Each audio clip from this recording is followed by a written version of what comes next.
Record. Great. Welcome, everyone.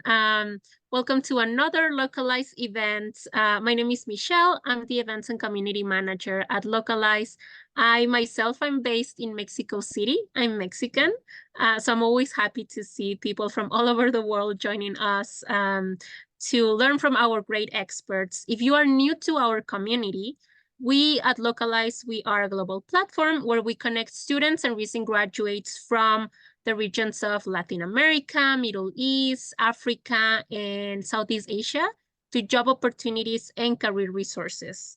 And of course, an amazing pool of experts who are here to guide you in your career path, whether you are still in college and still like starting to think about what to do when you graduate, or if you're graduating or just graduated and you're like entering the job market, we are here to guide you on how to take the best decisions for yourself. So today we're going to be talking about product management and how to become a product management. What is a product manager? And the type of like activities that you can do as a product manager after graduation. So today we're going to be, well, Ronki is going to be guiding us through that. Ronki is an expert who has been with us for, I will say, more than a year. 2 years. Yeah, 2 years already with us. And I'm not gonna introduce a lot of you because you're gonna talk about a bit about yourself before we go into the session. But just so everyone can know, Ranki has been in the world of product management for many years now. She actually has her own website, which I'm gonna share on the chat. You can also check her profile in Localize, where you can also direct yourself to the website. But in her website, she talks about product management, tips, skills that you might need. So after the session, if you have like more detailed questions or you're like super interested about it, you can check out her website. She's a former product manager. She's a former product management of Promevo, which she was working up until last year, if I'm not wrong.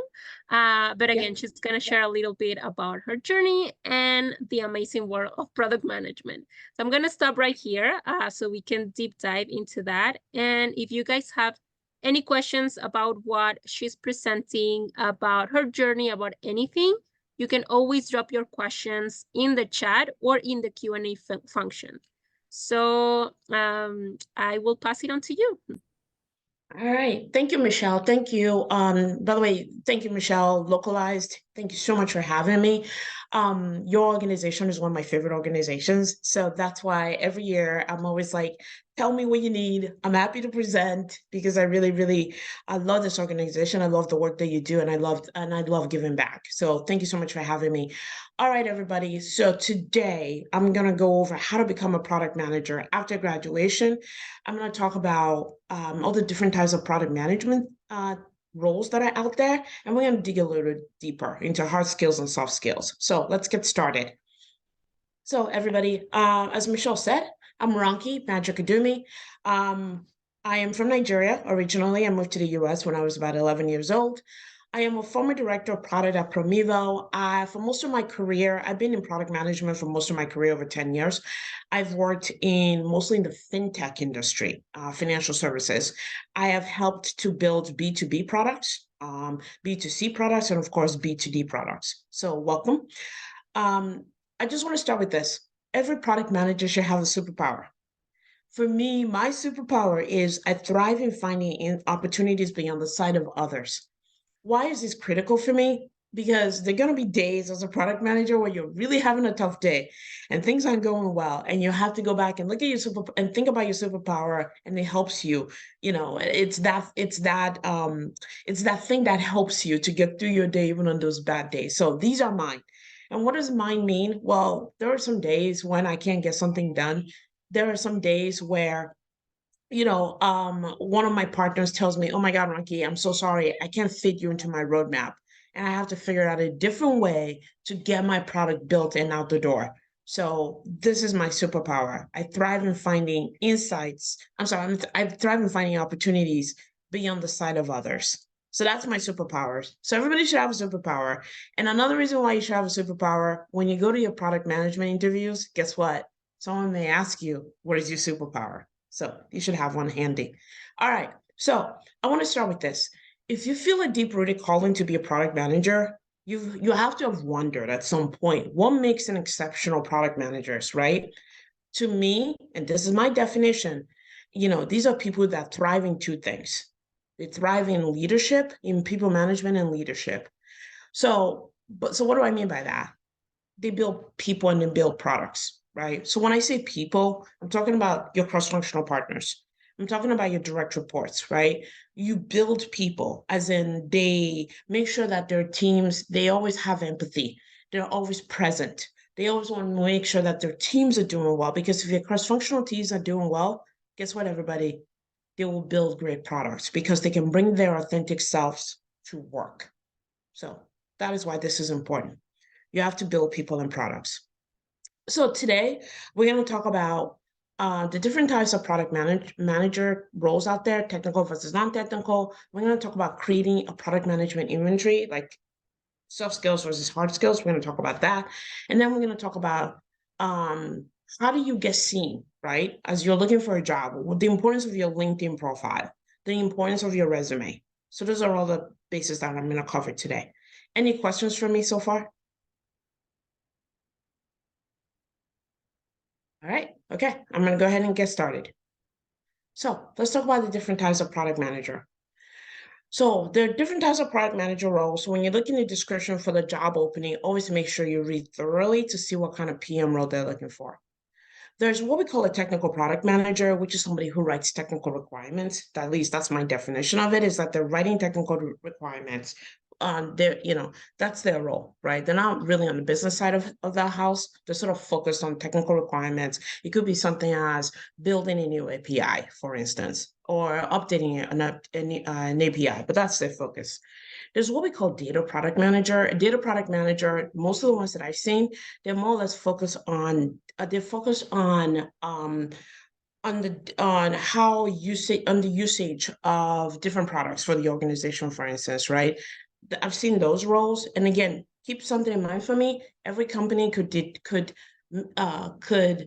change the description of this, right? So it might be different for different companies. So I'll show you some examples in a minute. So then there is a product marketing manager. Your product marketing manager is sort of your best friend. They're not a product manager, but I've seen some product managers become product marketing managers. I've also seen some product marketing managers be product managers. It's a great thing, actually. But product marketing managers are focused on the marketing. How do I help you tell the story of your product, of what you are building?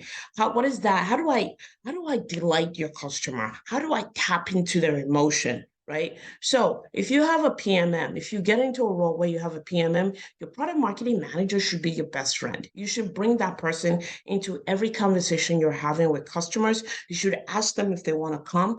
If it's an advisory board meeting, if it's a customer that's complaining about a feature, if it's a customer that wants to tell you about a feature that they want, you should really bring your PMM in. You should also always share your roadmap with your PMM.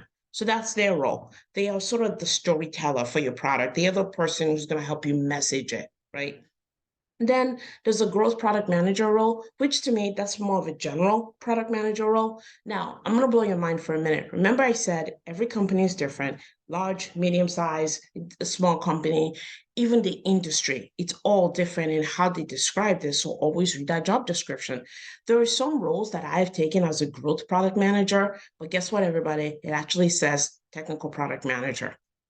But I was a growth product manager. Again, always read that description, right? And I wasn't technical. I was writing requirements, but they were not technical requirements. So, and I'll give some additional examples. There's something called an end-to-end product manager, everybody. So you're wondering, what is an end-to-end product manager? So to give you an example, let's say, for instance, I'm working on a platform, and that platform serves small businesses, right? So there are 4 types of small businesses in the US.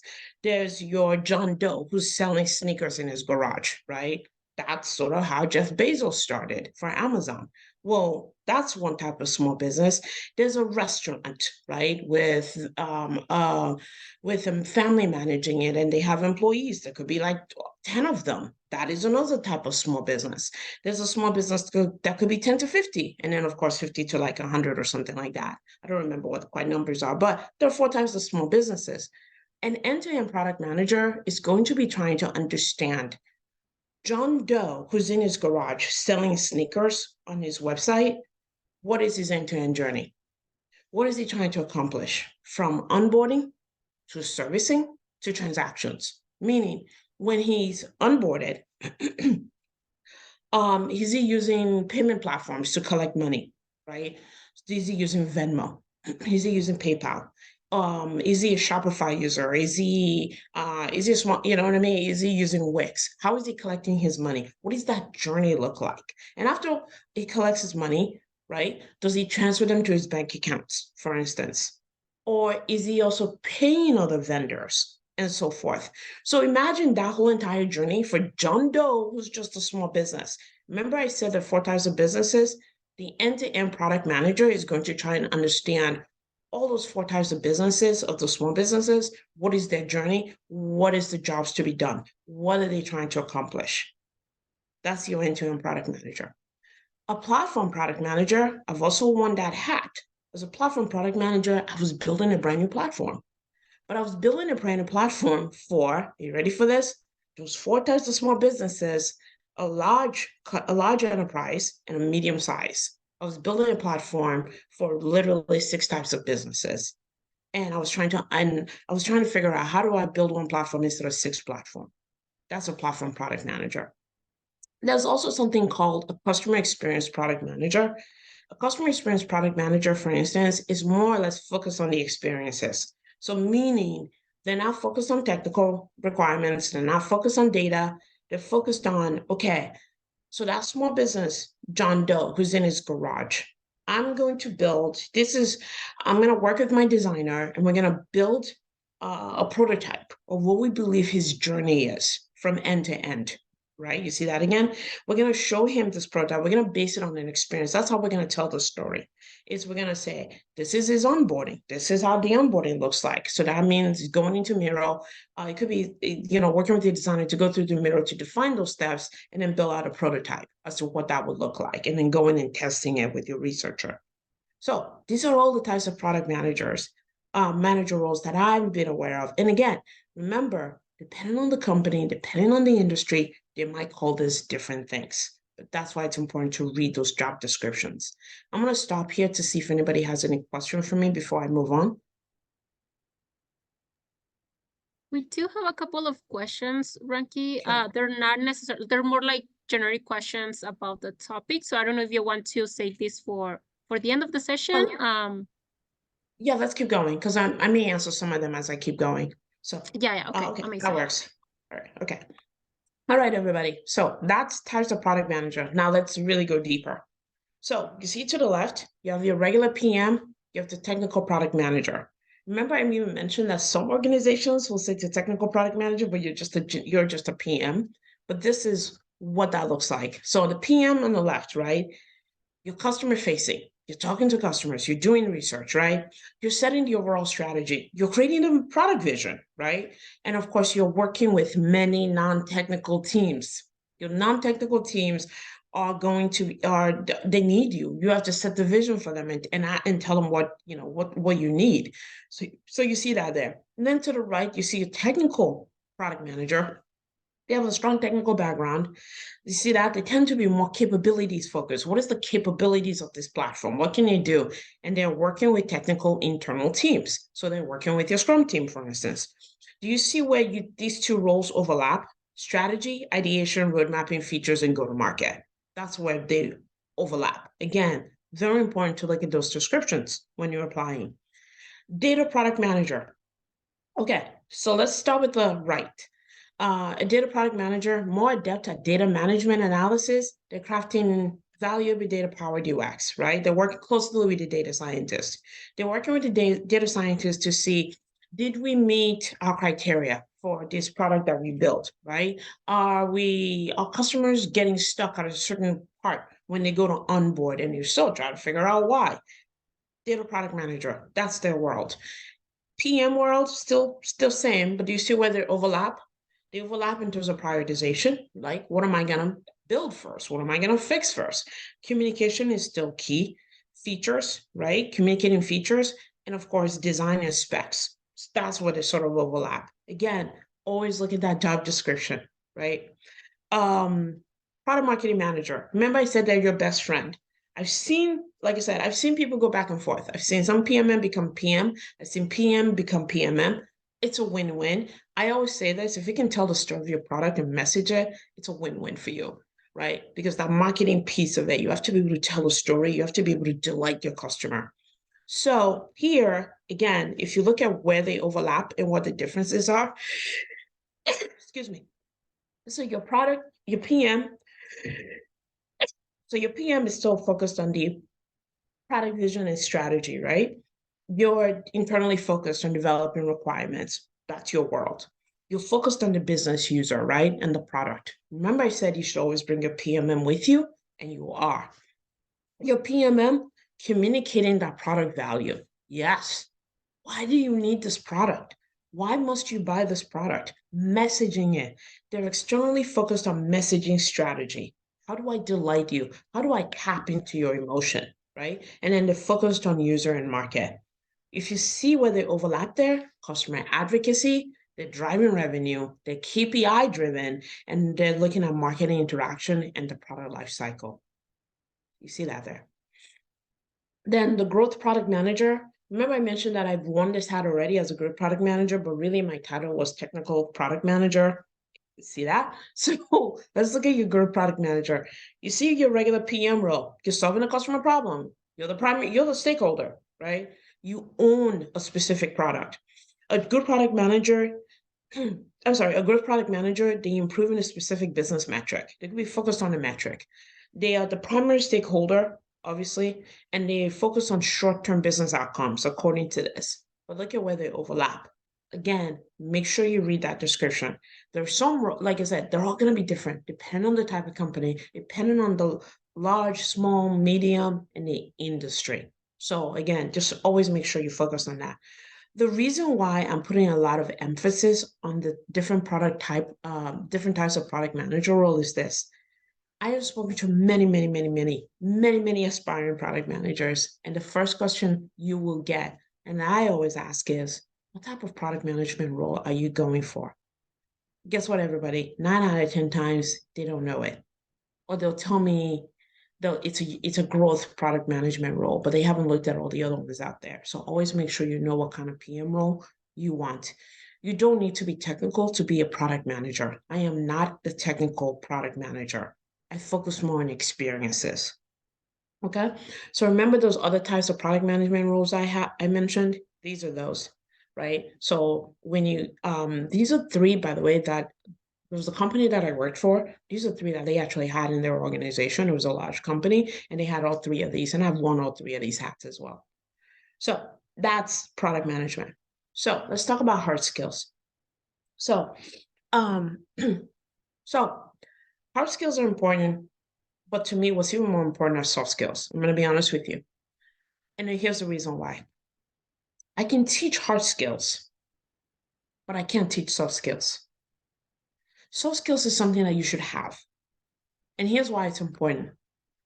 You have to have soft skills because that's the way you're going to move. That's where that leadership part comes in. And that's where you need to move and galvanize your cross-functional team. When I say cross-functional team, I'm talking about your engineers, your Scrum team that are going to execute and implement. I'm talking about in large organizations, you have other cross-functional team. You may have worked with a team called risk. You might work with a team called compliance. You will work with a legal, right? Because you want to make sure any content you're putting is good, and you won't get into trouble. Compliance is going to help you if it's a global product to make sure that you're building the right thing for a global market. Risk is going to be looking at, are there vulnerabilities in what you're building, in the feature that you're building. There's policy, and policy and privacy, they're going to be looking at what you're building and is there anything that needs to be concerned about? Is there a certain age requirement and so forth, right? What are the policies of the organization that you work at? There are some organizations I've worked at where I have had 10 teams, 10 cross-functional partners that I've had to work with, right? There are some organizations I've worked at that I only had one, right? Either way, what you always have to keep in mind is, and whether it's one, whether it's nine, whether it's five, it doesn't matter. But you have to move them. You have to galvanize them to want to help you build your product, right? To want to support you. And the only way you're going to do that is through storytelling and using your soft skills and leading without authority. So I'll go through that in a minute. So let's talk about those hard skills. So product management knowledge, obviously, frameworks, processes, methodologies, those are all important. You should know them. You should be able to prioritize. So I call it ruthless prioritization. You should know how to prioritize. If a customer comes to you and says, oh my God, this is broken, I'm going to leave. You should be able to prioritize and say, okay, listen, I'm not going to drop everything I'm doing right now because what I'm doing right now has a potential to bring in $2 million in revenue or $10 million in revenue. But here's how I'm going to fix that problem in about a month or two, right? Through bug bash or something. Economic trade-offs, economics, so we're talking about trade-offs, cost versus benefit analysis, and technical debt. Remember, every time you build something, you're incurring technical debt. So you should always be working with your lead engineer to figure out how they're going to solve that technical debt. So I'll give you an example. So for me, I tend to work in organizations that are agile, not waterfall. So for me, what that means is if I'm working with a team that's agile and we do a sprint every 2 weeks, that means that if I, let's say, have, depending on the number of engineers, if I have 60 hours that's devoted to work, to development work, I will work with my technical lead and I may say, okay, this week, do you need 15 hours or 10 hours to work on technical debt? And then the rest is mine to do work, to do other things. I may make that kind of a deal.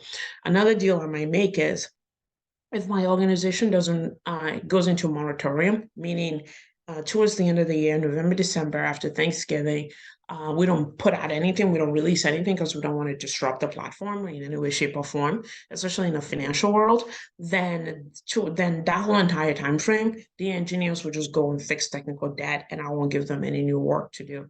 But remember, every time you build something, you're incurring technical debt. And so you should always work with your tech lead to kind of talk about those technical debt. And of course, you're going to make trade-offs and cost and benefit analysis. You're going to decide what features you want to build, why you want to build it. And also, by the way, are there other customers waiting for a certain product or a certain feature? And, are you going to wait on it and why you're going to wait on it? You have to be able to defend that through cost analysis. Research and analysis, very, very important. Some organizations you'll have a partner, like a research partner that you can work with, and you can kind of work with that person to do market research. In those types of organizations, where you have a research partner, they kind of carry the heavy lift, right? In doing that research, in doing the questions and helping you find resources and things like that. You're sort of going along with it. There's some organizations where you may not have that.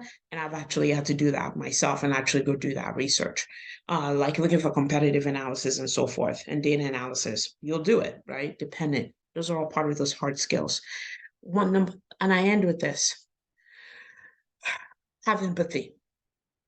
Just have empathy, because remember, your engineers, they're also going through it, right? They are trying to make sure that anything they put out doesn't have a bug that's going to piss off your customers and make them upset or prevent them from doing what they need to do, especially in the B2B world, right? I go to their meetings, not because I don't need to present or anything like that. I just kind of go to the meetings and I listen in. So I'll give you an example. There was an organization that I worked at where they had CT sessions, knowledge transfer sessions, and I would go and I would just sit there, right, and just listen to what they're talking about. There's another organization I worked at where every month, the engineering leads and the Scrum teams will all get together and they would talk about what failed in this past month, like what team released what feature and was it a P0, where everything was like, oh my God, we got to stop doing what we're doing. We got to go fix it. Was it a P1? How many P0s did the organization have? How many P1s? So I'll give you an example. Amazon can never be down. We all know this, right? Amazon must always be on, right? Because I gotta go buy stuff. Well, if Amazon is ever down for even like an hour, I guarantee you in their organization, they're having meetings to figure out why Amazon was down for an hour. Amazon being down for an hour means millions in revenue being lost. You see that?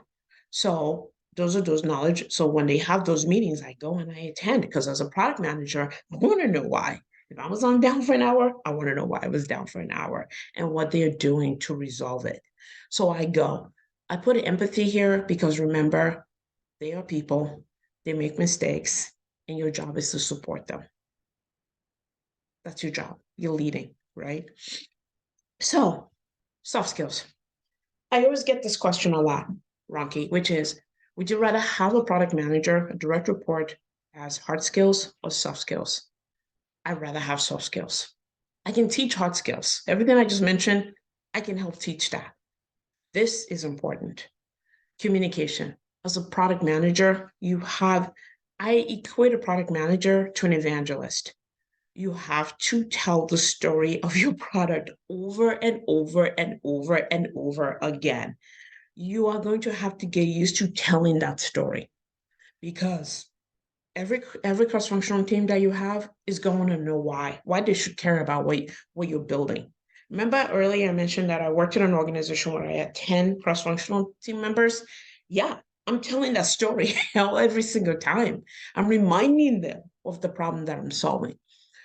So communication is big.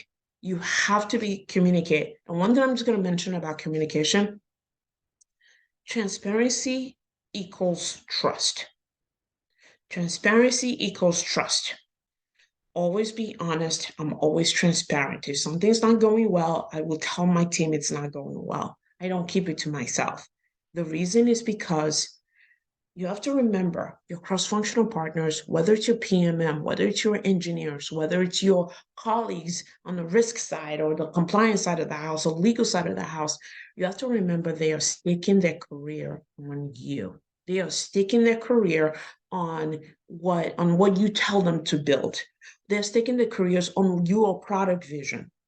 So transparency equals trust, right? Always tell them what's going on, why something is happening, why something is delayed, and just being honest about it. So communication, super important.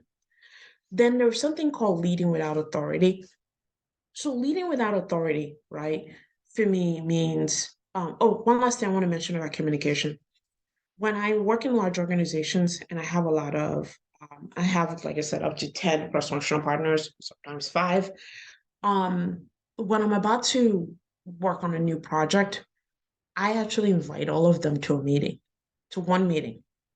And in that meeting, my designer and myself and my tech lead are going to talk about what we're building and why we're building it. So the way that those meetings happen is we invite everybody. Once everybody's in the meeting, then I kick off the meeting. And I always start it by talking about what is the customer value, right? Why are we building this? Why would any customer care about this, right? What problem does this solve for them? So we start by talking about the customer value, and then we talk about the business value, right? This is what this will mean. If we built this, it has a potential to retain clients, which would be about $90 million in revenue that you would keep. Or if it's for new revenue, it has a potential to bring in another $20 million in revenue, whatever the case might be. But we talk about the business value. So we start with the customer value, we talk about the business value. But everybody, the one thing that I always do before any of those conversations happen, I always level set by talking about our values, our core values so my core value, I'm talking about why we all work for the company that we work for, right? What is that core value? Because I firmly believe that every single morning when we all get up and we go to work because we align our core value with that of our organization. So that's where the love of our product comes from. So I always start with that. Core value, customer value, business value. And then we then tell the story. we then say, okay, here's the experience that we have right now. Here's the administrator, Jane Doe. Here's the job that she's trying to do. You see how she cannot do it in this world? Oh, in this current experience. But oh, by the way, if we built this experience and then we show the prototype, here's how we can solve that problem for her. Oh, and by the way, we've tested this in research. We've done usability testing, and here is the results of that. And we've incorporated that. So here's what we need to build. So communication wise, we've brought in our own cross-functional team members. We brought them along in the journey, so they understand what the customer value is, or what the business value is. But now we brought them along in the journey to understand what is that problem we're solving and why we're solving it. And oh, by the way, we've tested this, right? So you see how that communication, transparency equals trust, everybody. So leading without authority. So remember I said I have cross-functional partners? So let's say, for instance, I go and I meet with one of my tech lead and myself, and we go and we meet with one of our colleagues on the risk side of the house. Again, remember, risk is trying to prevent me from fraud, right? Whatever I'm building, from fraud happening from whatever it is I'm building. So our risk partner may say to us, for instance, you know what, Ronki, I'm so sorry. My roadmap is really filled. I can't help you with this, right? I can't help you. I can't update. I don't have time to update my API for what you're building. Well, so then you lead without authority. You got to figure out a way to get it done, because don't forget, you are not going to bring your manager into everything that happens. You have to lead. That's part of your job as a product manager, right? Because remember, you have to lead so that your leadership team can see how you lead, because that's how you're going to get promoted. They're looking for leaders. So how do you lead without authority? So you're going to have to figure out, okay, my partner here on the risk side is telling me they can't help me because the roadmap is filled and they're working on some really important projects for the organization. So what else do I do? So then you either move your dates and work with them to move your dates and maybe move it a month or something, but that may not even be an option for you because you're trying to get your thing out the door, your feature out the door. So then another option might be that you source their code. So I'll go back to my engineering team and say, okay, guys, here's the bad news we got. They can't help us right now. It's going to take 2 months or something like that, but we can't wait 2 months. So then our tech lead will go, okay, let me go figure out what their code is in, if it's a C++ or Java. And then we might be able to source that code, meaning we'll then work with that team to give us their documentation. And if it's Java, for instance, or C++ or React, if somebody on our team can handle it, then we'll go in and we'll make that change in their code. And then that team will support us by making sure that we did the right thing. So you see how we got around that? We're leading without authority. We're not running to our bosses. We're just saying, okay, no problem. You can't get to it. We can't wait 2 months. We're going to see if we can do it ourselves. And all we ask is that you support us. Leading without authority. And you have to, so by doing it that way, that team that I've just worked with on the risk side, you see how that relationship gets built? We're cultivating a relationship. Something else might happen in the future. They might need my team, or I might need them again. But you see how there's no animosity. We're leading without authority. The other soft skill is persuasion. This is important. You're going to tell stories, right? You're going to tell stories. You're going to have to communicate. There are times when I'll give you an example. On the compliance side of the house, one of my compliance colleagues was like, Ronki, I can't. I don't really understand why this is a problem. To me, this is not a problem. And I said, okay, fine. So what did I do? I invited that gentleman, I invited him into a meeting with my clients because I wanted him to understand why this was a problem and why we needed to fix it. So I brought him into the room. And the great thing about that is he's able to then he's able to hear from the customer himself what the problem is. The customer was able to show the error messages. And what that did was I persuaded him. He now understands what the problem is. What that also did was, everybody, in storytelling, the story travels, right? So now when he goes back to his leadership and says, okay, I got to update my roadmap and I have to help Ronki's team build this thing, this product, this feature. He was in the room, so I don't have to convince him anymore. He's going to tell his leadership, I was in the room, I saw the problem, and wait, here's why we need to fix it. Persuasion matters, everybody. Persuasion matters. So for me, that's one way. I bring my cross-functional partner into the room with the customer. So remember I mentioned ruthless prioritization as a hard skill? Yes, yes, yes, yes, yes. Even I added it here as a soft skill because you will have situations where one of your largest customers might say to you, okay, I've waited a year. I'm done waiting. I need you to go build me that product, that feature that I want. And if you don't build it for me, I'm going to leave. And I'm one of your top 5 customers. So that's $20 million walking out the door. And you have no choice. Your top 5 customers, $20 million in revenue. Your leadership is your managers are going to look at you and go, okay, go prioritize this. And you're going to have to prioritize it. But then you're also going to have to message it to your own team, your cross-functional team, your product marketing manager, your cross-functional partners. You're going to have to message it and explain to them why all of a sudden your roadmap is changing and certain things are becoming more important than other things, or that they have to stop whatever it is that they're working on to go do this thing. Remember I said transparency equals trust. You have to tell them what's going on and why you're switching gears all of a sudden. So delegation, you're going to have to delegate. Delegation, delegation, delegation, delegation. You can't do everything. You're going to have to learn to delegate. I have had the experience where I've worked with some product managers who really don't want to delegate, even to their research partners. And it's just too much. You can't do it all. That's our job as a product manager, is to lead and delegate, meaning you have to trust your partners to do what they need to do. You have to tell them what you need, because you can't do it all yourself, or you will never sleep and you will burn out. Remember I said galvanizing your cross-functional team. The way you're going to galvanize your cross-functional team, you're going to tell them stories. That story is going to travel. They need to understand the core value. They need to understand the business value. They need to understand why this is important. They need to understand the most important thing. What is the difference, this thing, if I go to build it, what difference does it make to the customer's life? How does it make my customer's life better? And you have to be able to tell that story and galvanize them and bring them along in the journey. Empathy. Remember I mentioned empathy earlier? Empathy is important here. Remember, we're post-COVID, everybody is still adjusting.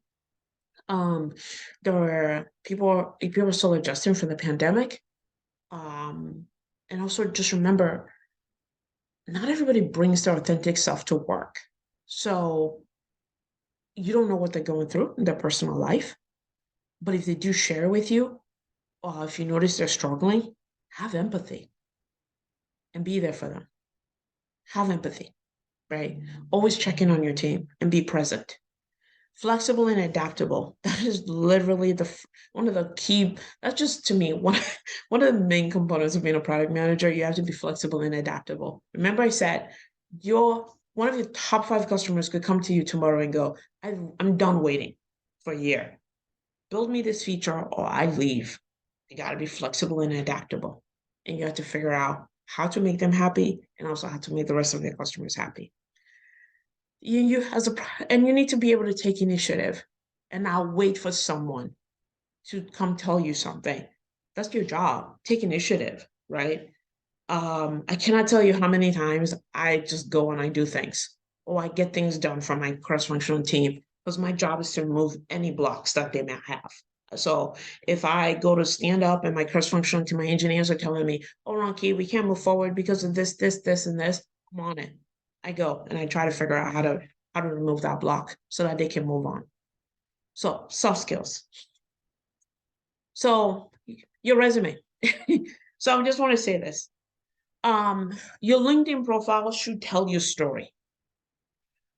If you look at my LinkedIn profile, everybody, and if you go to contact, you'll see my personal website. You will see my email address. I believe you'll see how to contact me. Make it easy for recruiters to find you. You can change the URL for your LinkedIn link. Mine, I think, ends in Ronky Magic, but you can change that URL to whatever you want, the vanity for whatever you want. Again, make it easier for them to find you, right? Your LinkedIn profile should tell your story. So to give you an example, with mine, you'll notice it has other organizations that I've worked, but it has the link to it has the link to their LinkedIn profiles. So any recruiter doesn't have to jump through hoops to go try to find what companies I've previously worked at. It's literally right there, right? You'll see recommendations that I have, always have recommendations. You'll see soft skills. I mean, the skill sets that I have that other people have recommended for me. You'll see that there. You'll see organizations that I belong to, that I'm a part of, also right there. It should tell your story. That's where your story begins, is on your LinkedIn profile. That's where any recruiter will find you.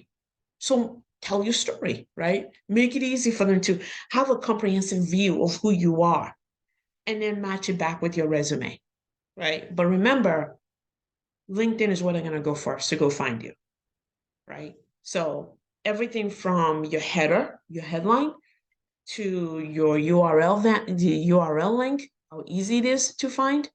I've seen some URL links for LinkedIn where it's just ridiculously long. No one is going to do that.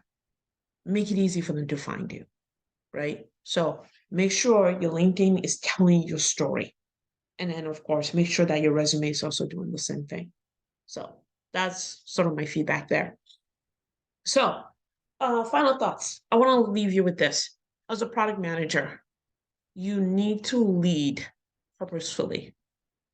What do I mean by that? I mean, you have to remember your cross-functional team, you're a minor character in their lives. We're minor characters in each other's lives. But yet, those minor characters, those minor roles we play is huge. So lead purposely.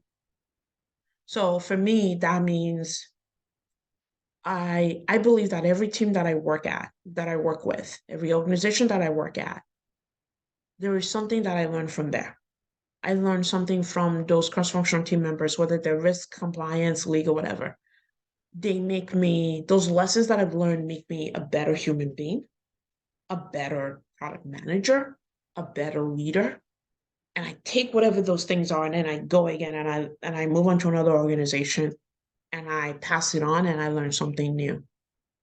So, but I have fun memories of all those teams that I've worked with. And I have no regrets as to how I led. So when I say lead purposefully, lead, make a difference in their lives by having empathy, by being present, by being open to learning from them. And perseverance. Product management job is not easy to get. You're going to get some no's, but persevere, because it's worth it at the end of the day. When you have that job, it's so worth it, because you get to make a difference in the world. For me personally, I love being a product manager because I get to build products. I get to build features that impact my customers' lives for the better. And that's where I kind of want to be. I want to go to bed at night knowing that every time that this feature I just released is going to solve this problem, which is going to make their lives better. So those are my final thoughts. I want to leave you with this. To become courageous, we must do the things that scare us. We're fortified as leaders by doing what was once deemed impossible. This allows us to release a change, and it makes the journey easier for others who work the same path. Remember, you're not walking this path alone. There's going to be people coming after you that want to be product managers, and you're paving the way for them. So you have to persevere. So everybody, here are my favorite resources. I love to read. I'm a bookworm. So I love to read. Here's my favorite resources. They're also on my website as well. And of course, here are my favorite podcasts. I love listening to podcasts. As you can tell, there's a lot of them. So I'm always listening to podcasts because it's just great to learn from other product managers, other leaders, right? No, none of us are perfect at this. So These are my favorite resources. And of course, I have my own podcast called Product Magic. Here's how you can find me. Localized, thank you so much for having me. It is such a pleasure. I love this program. I love giving back and coming to present. Thank you so much for having me, everybody. Thank you so much. We love to have you every time. So the feeling is mutual. We do have, for the 10 minutes that we have left, we do have a lot of questions coming up, actually. So do you want me to start reading them for Yes. you? Yeah. Amazing. So I'm gonna both take, for everyone listening, I'm gonna start taking some from the Q&A and some from the chat. So let's see. We have one question in the chat, which was sent during the session. So it says, what is the difference between product management and project management? So product management, you're building products. Your project manager supports you. The project manager role is different in some organizations also. There's some organizations that I've worked at where the project manager was actually involved in the finances. How many people were hired, how much the budget was, how much are we spending a month, how much time is each engineer allocated, right? Because we were using a consulting agency. There's that. I've worked in large organizations where my project managers they're not involved in all that.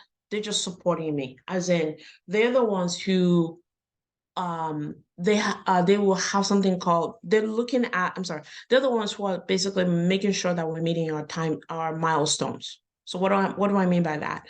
So I'll give an example. My project manager would set up a meeting, for instance, every Wednesday. We call it an execution meeting. So I would go to that meeting along with my tech lead. So if you recall, remember I said some organizations I have cross-functional partners like risk, compliance, legal. So risk and compliance leads will come into that meeting as well. And they'll say, okay, John Doe, Ronki's feature, we said that we would update our API. We said we would update it in 3 sprints. We are running behind. Here's when we'll have it ready. They have to come into that execution meeting, and my project manager is going to be monitoring those milestones, not just for me, but for the other teams, to make sure that we're all ready to test together and do end-to-end testing. They literally have a chart, a Gantt chart. Sometimes it's in Excel as well, where they actually have milestones. Ronki's team will be done here. Risk will be done here. Compliance will be done here. End-to-end testing for 2 weeks here. We will release the first iteration will go to the US here at 25% on what date and so forth. So they're helping you. They're monitoring the milestones. And the other cool thing about your project manager, they will help you have the difficult conversations with other teams when you need the support. Amazing. And we have a related question actually on the Q&A function coming from Anne. So they're a project manager wanting to get a product management skills. So they're asking if you have like, what are the pitfalls, and if you have like any career advice or resources to do this transition. Okay, so they are a project manager wanting to move into product. Okay, yes. Actually, by the way, I've seen that happen. I've seen project managers move into product. By the way, another really cool one, I've seen project managers move into PMM roles as well, right? I've seen that too. So my advice for that is this. I've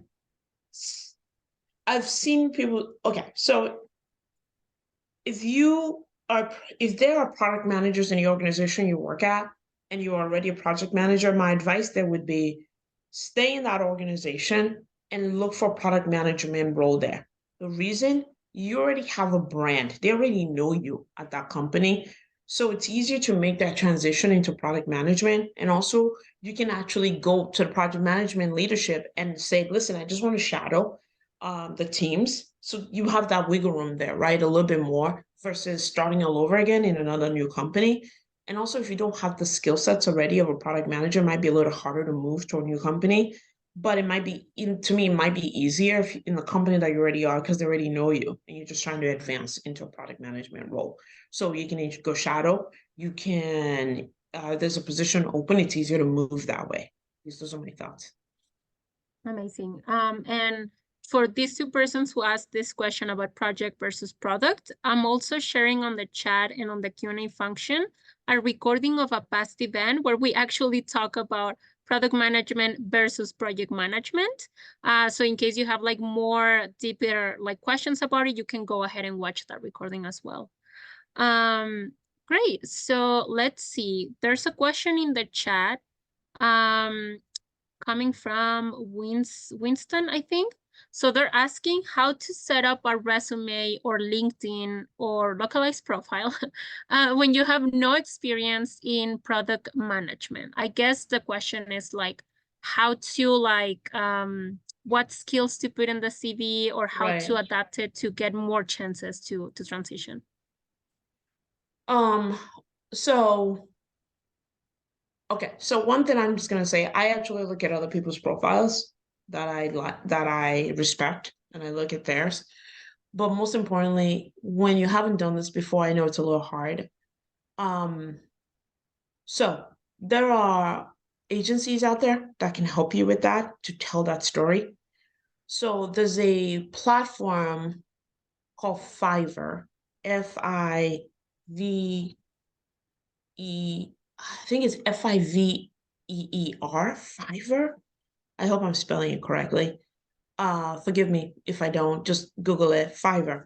So on Fiverr, basically it's like they have like people who help you with your resume and your LinkedIn profile, and you can go in, you can actually um, give them the link and they'll go look at, not your password, please don't give them your password, but you can look at the link and you can ask them for help. Like, okay, I'm just starting out, and I need to do a better job of telling my story as a product manager. Here's the current role that I have. I'm a business analyst, for instance. Here's my skill set, and it can help you kind of write that story. That's one way. Remember, every recruiter is going to be different in terms of what they're looking for, depending on the type of organization. If you look at mine focuses a lot on leadership, not on my skill sets, right? I'm not putting things on there like I know how to write a story or I'm good at communicating, right? I'm more or less focused on the leadership, product vision, right? Roadmap setting and things like that. So I would sort of start there and take a look at other people's, but also you need get help in terms of someone that can help you write that story. By the way, Fiverr, I just want to mention this, it's not free. They do charge money, but you can see what level you want, right? So that's sort of what I would recommend there. I use their services. I am not a good storyteller about myself. That's why I use their services. I can tell stories about my own product, but I'm not good at writing my own story. So I actually use their services as well. Thank you. And just to add a little bit to that, we have here in Localized Winston, and for everyone listening, we have every Monday, we have weekly workshops with the career coach who has worked in Stanford. He's great. So you can either go ahead and watch the recording from the last session we had, which was about CV actually. It's available on Facebook and it's available on our platform, the recording. Or you can, I also paste the link on the chat. You can sign up for the next one. This next Monday is about interview, how to pass the interview. And then the following Monday, it's gonna be about how to tailor your CV to whatever position you're applying. So you can come and like mention this, that you want to transition to product management, and they will help you there live to do that. So that's another resource. I know we're on time, so I don't know if you have time for one last question. Yeah, go right ahead. Go right ahead. No, go right ahead. So let's see. There's someone in the chat who's Prissy, asking about how can they adapt project management into procurement? Into product management into procurement, or project management into procurement? Oh, project management into procurement, sorry. Okay, I'm so sorry. I don't have any experience in project management. I really don't. So I'm so sorry. I'm not gonna be able to answer that question. Honestly, I've been a product manager all my life, and my interaction with project managers are to support me, like I said, make sure I'm making my milestones and making sure that we're within budget. So I really wouldn't be able to give you a really good answer in that one. Oh, they're meaning product management, actually. They just type in the chat Oh, okay. Product right now. management into procurement. Yeah. Okay. Can you give me a Is it little bit like more an example? intersection, relation? Yeah. Yeah, and not that I know of one. I actually haven't Mm-hmm. had that experience into procurement. Um, yeah, I haven't really had that experience. Most of my experience has just been straight into PM role and Yeah. leading and managing product manage and building products really, and so forth. So Yeah. Yeah, no, that's okay. Prissy, maybe you can like elaborate more on that, or you can okay. like chat with me on the platform. You can look for me and localize. And then if you explain a little bit about what Yeah, you want to please. do, then we can figure it out like the best resource to help you. Right. Um And if you want, you can even ping me on LinkedIn and DM me and just give me a little bit more information, and then I can try to help you answer it. yeah, we're happy to help you. But we're on time, so we wouldn't have time right now to like elaborate on that. But I think we went to almost all of the questions. Okay. Anyway, this is going to be up in the platform. If you want to go back to check any material Ronki was sharing today, or if you have any questions, we will have more product management events coming up soon. So stay updated on those. And if you have any questions about our platform, about this session, you can always message me on Localize, and we will make sure to help you and guide you to the best expert or resource you might need. So thank you again so much, Ronki. I'm sure we will have you pretty soon for another session. So any last words before we go? No, thank you. Thank you for having me. This was awesome. So Thank you so much, and we hope to see everyone in another localized bye. session. Have a nice day. Bye. Bye.